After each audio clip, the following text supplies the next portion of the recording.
रामू काका गांव के एक कर्मठ किसान थे।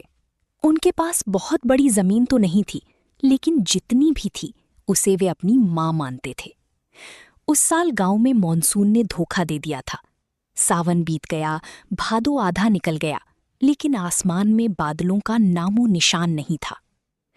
गांव के कुएं सूखने लगे थे और दरकती हुई जमीन को देखकर रामू काका का दिल बैठा जा रहा था। उनके बेटे सुमित ने शहर से पढ़ाई पूरी की थी। उसने परेशान होकर कहा, बापू, इस बंजर जमीन के भरोसे कब तक बैठेंगे? चलिए शहर चलते हैं, वहां मैं नौकरी कर लूंगा और आप आराम करना। बेटा, ये मिट्टी सिर्फ धूल नहीं है, इसमें मेरे पुरखों का पसीना मिला है। अगर किसान खेत छोड़कर शहर भागने लगा तो दुनिया का पेट कौन भरेगा? धरती मां इम्तिहान ले रही है और मैं हार नहीं मानूंगा। रामू काका ने हार मानने के बजाय अपनी बची कुची जमा पूंजी निकाली।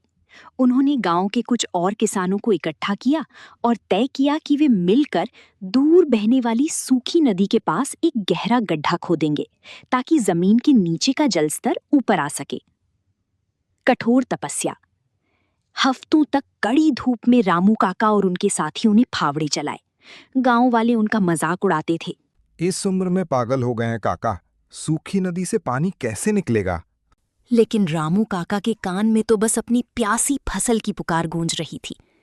सुमित ने जब पिता का जज्बा देखा तो वो भी कुदाल लेकर उनके साथ खड़ा हो गया। पसीने से तरबतर बाप बेटे दिन रात एक करने लगे। एक दोपहर जब सूरज आग उगल रहा था, अचानक फावड़ा मारते ही मिट्टी में नमी महसूस हुई और मेहनत रंग लाई। जमीन के सीने को चीरकर पानी की एक पतली सी धार फूट पड़ी। वो सिर्फ पानी नहीं था, वो रामू काका के विश्वास की जीत थी। उसी रात आसमान में काली घटाएं छा गईं। शायद बादलों ने भी रामू काका का संघर्ष देख लिया था। झमाझम बारिश होने लगी। रामू काका बारिश में भीगते हुए अपने खेत में नाचने लगे। उन्होंने उसी वक्त सुमित से कहा, देख बेटा, सब्र का फल मीठा होता है। अगर आज हम भाग जाते तो ये दिन कभी नहीं देख पाते।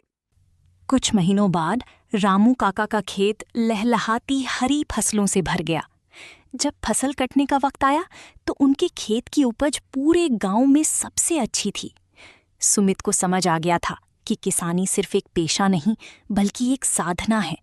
उसने शहर जाने का इरादा त्याग दिया और तकनीक के साथ खेती को आगे बढ़ाने का फैसला किया।